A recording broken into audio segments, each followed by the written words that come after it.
అందరికీ నమస్కారం. తెలుగుదేశం పార్టీ కుటుంబ సభ్యులకు అందరికీ తెలుగు ప్రజలందరికీ కూడా ఒక పండగ వాతావరణం ఉన్నటువంటి కార్యక్రమం ఏదన్నా ఉందంటే తెలుగుదేశం పార్టీ మహానాడు.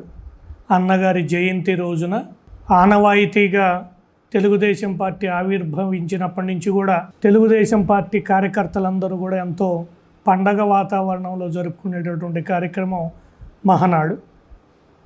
ఈ సంవత్సరం ఉన్నటువంటి పరిస్థితుల దృష్ట్యా ఒక పక్క పశ్చిమాసియాలో యుద్ధం జరుగుతున్నటువంటి పరిస్థితుల్లో పెట్రోల్ డీజిల్ రేట్లు పెరగడం, అలాగనే వాటిని తగ్గించుకోవడం కోసం, ఆ ఖర్చును తగ్గించడం కోసం ప్రధానమంత్రి నరేంద్ర మోడీ గారి పిలుపు మేరకు ఆ వెహికల్స్ అన్నిటినీ కూడా ట్రాన్స్పోర్ట్ ఇవన్నీ చాలా కష్టమైనటువంటి పరిస్థితి కాబట్టి దాన్ని అవాయిడ్ చేయడం కోసం హైబ్రిడ్ పద్ధతిలో ఈ సంవత్సరం 2026 మే 27, 28 తారీఖుల్లో మహానాడు జరగబోతూ ఉంది.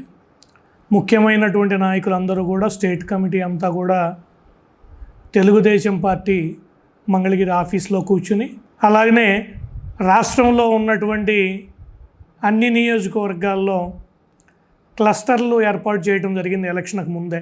ఆ క్లస్టర్ల లెవెల్లో ప్రతి క్లస్టరు కూడా తప్పనిసరిగా వాళ్ళ పరిధిలో ఉన్నటువంటి గ్రామాలన్నింటినీ కలుపుకొని, అలాగనే పట్టణంలో వాళ్ళ పరిధిలో ఉన్నటువంటి వార్డుల్లో ఉన్నటువంటి కార్యకర్తలందరినీ కలుపుకొని మహానాడు కార్యక్రమాన్ని దిగ్విజయంగా జరపబోతూ ఉన్నాం. తెలుగు తమ్ముళ్ళు, తెలుగు మహిళలు, తెలుగు రైతు, తెలుగు విద్యార్థి, తెలుగు యువత అందరూ కూడా ఈ హైబ్రిడ్ విధానాన్ని దిగ్విజయం చేయాలి. మొట్టమొదటిసారి ఈ రకంగా డీసెంట్రలైజ్ చేసి క్లస్టర్ వైజ్గా మీటింగ్ పెడతా ఉన్నాం.